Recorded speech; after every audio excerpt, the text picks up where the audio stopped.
क्या प्रश्न है बेटा? घर में लड़ाई झगड़े होते रहते हैं, हम्म घर में लड़ाई झगड़े होते रहते हैं, और काम धंधा तो करते लेकिन पैसा आता लेकिन टिकता नहीं है। पैसा आता है, हाँ, पैसा आता है, ऐसा नहीं है कि पैसा बंद है, दोनों पर्चे में ऐसे ही आया है। ठीक है। हाँ। दूसरा चीज,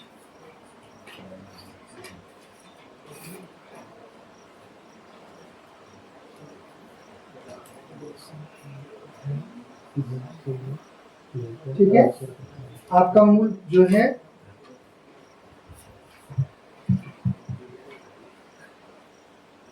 काम धाम है, लेकिन और चाहिए थोड़ा सा, है ना? जब आप बोल दोगे तो बता देंगे आपको, आपकी देवी सब बताती है यहाँ पर। ये बात है, ठीक है, बराबर एकदम सही ना? काम को जो है मजबूत बनाना है, वो हो जाएगा, देवी की कृपा प्राप्त हो जाएगी।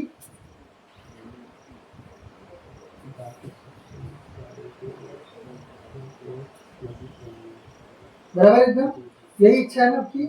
सब चीज बेटा एक एक करके सब चीजें। लोग यहाँ पे ऐसे आते हैं जिनके पास 1 रुपया भी आना, मतलब सब बंद हो जाता है। मेरे पास मैं कैसे मैनेजमेंट करके आया हूँ, मुझे मैंने तय कर लिया था कि मुझे आना है, जाना है। घर से मेरे को परमिशन नहीं थी, घर पे पापा फोन लगा रहे 10 मिनट, कहाँ जा रहे हैं, आज के बाद घूमना बंद कर देना। मैंने गाड़ी चालू करी और आ गया, इसको फोन किया पीछे वाले दोस्तों को, मैंने बोला तू तैयार रहना, मैं आ रहा हूँ, तेरे को चल रहा हूँ। मैं गाड़ी दबाते आ गया, घर पे अनुमति नहीं थी आने की। नहीं तो सब ठीक हो जाए, क्योंकि बेटा देखो व्यवहार में आने, क्योंकि जो भी आपका तकलीफ रहता है ना वो पकड़ में आ जाता है, तकलीफ पकड़ में आ गया, फिर आप पेशी करते हो सॉल्व हो जाता है। उसका मार्ग कुछ न कुछ देवी जो है, जो धाम की पराशक्तियां हैं वो निकाल देती हैं आपके लिए, तो इसलिए वो फड़फड़ाता है, वो आपका कर्म जो है, जो पूर्व जन्म में अपन गलती किए रहते हैं वो फड़फड़ाता है, क्योंकि वो खंडित करना चाहता है, और देव कृपा जो होती है वो उसको खंडित करना चाहेगी।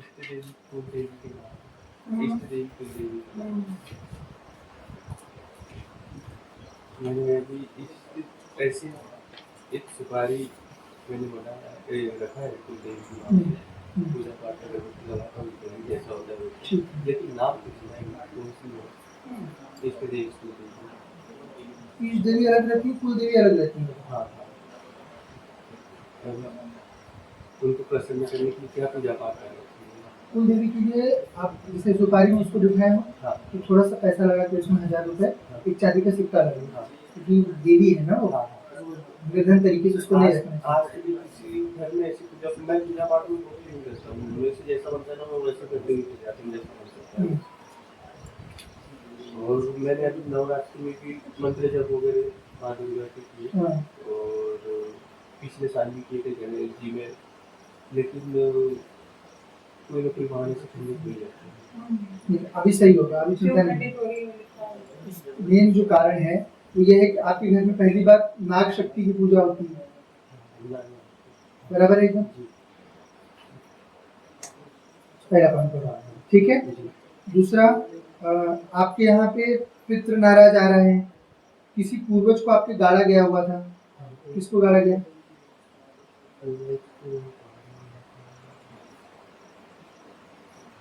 हमारे यहाँ सभी को अपने यहाँ जलाते ही हैं। हाँ। ये एक पूर्वज है आपके जिनको गाड़ा गया है, वही नाराज है, गाड़ा गया, उनको घर में पूछना।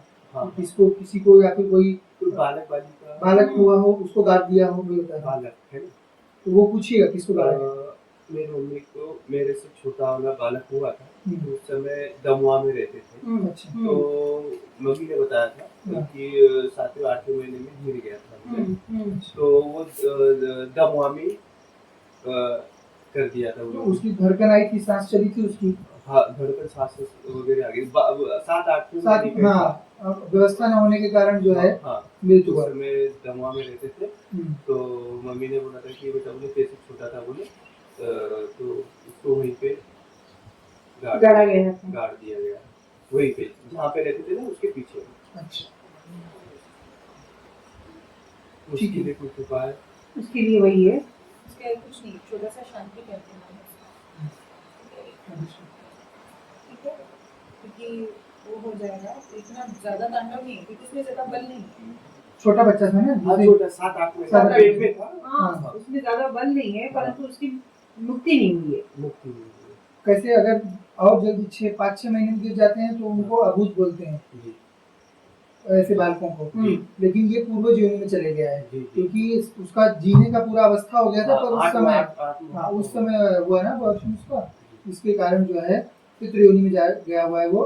तो उसका शांति के लिए जिस छोटे से क्रिया आपको दिया हुआ है तो वो क्रिया कर लीजिए और पेशी करिए बेटा, ठीक है? साथ ही पेशी और करो। नाग शक्ति का भी है ऐसे बताया दिया है। नाग शक्ति आपके यहाँ पे है वो तो उसकी बताइए, पूजा पाठ करना है। हाँ उसकी चलते रहना है। कर ही रहे हैं। हाँ, करना मैं ही कर ही रहा है जैसे नाग शक्ति पूजित है वो सही है दिखाया उसमें। कुल देवी दिखा दीजिए सब। अब सोचिए आपके यहाँ पे नाग शक्ति तो उनके परिचय में नहीं है क्योंकि जो आपके यहाँ होती जी है जी जो आपकी स्पेसिफिक चीजें हैं और वही सिर्फ जो है जानकारी आती है जो वर्तमान समय में आपकी समस्या को समाधान की ओर लेके जाएगी, ठीक है? और कुल देवी को चांदी की सिक्के में बिठाकर उनको अच्छे से पूजिए, साल में एक बार उनको बलि देना अवश्य। नाम क्या है उनका? कुलदेवी कुल देवी का नाम क्या है? आपके वैसे घर पे तो शारदा माता आ रही है, सरस्वती देवी की आ रही है। जी सरस्वती। आप किसकी करते हो? मैं सभी को पूछता हूँ, सभी का नाम ले लेता हूँ, सिमरन कर लेता हूँ सभी। अच्छी पूजा बात करने है। बैठता हूँ तो सभी देवी देवता का एक तरफ ही चालू करता हूँ तो सबसे देवी ठीक देवता है। का नाम ले लेता हूँ। और घर वाले किसका करते हैं? हाँ? घर वाले किसका करते हैं? घर वाले वो बोलते हैं पता नहीं वो भी सभी का पिता की सभी का नाम ले लेते हैं, सिमरन कर लेते हैं सभी। मैया जय जाके आइए एक बार। मैया वही आपकी कुल देवी है। मैया शारदा माई।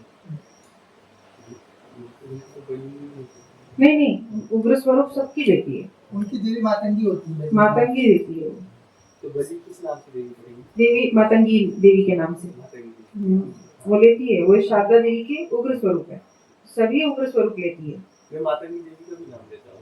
हाँ लोग यही ना तुम्हारी कुल देवी होती देवी है वो, हाँ है ना? शारदा माई। अब याद रखना और मैया जाके आना। हाँ, और शारदा घर में माई। भी सबको बता दो शारदा मैया हम्म। कुल देवी है। कुल देवी है मैयर वाली मातंगी मैयर वाली। मैया। और मातंगी के नाम से हर साल बलि देना है। हाँ माता के नाम से। नियम दे दो। सब चीज एकदम लिखा हुआ था ना आपका? जी जी ठीक है।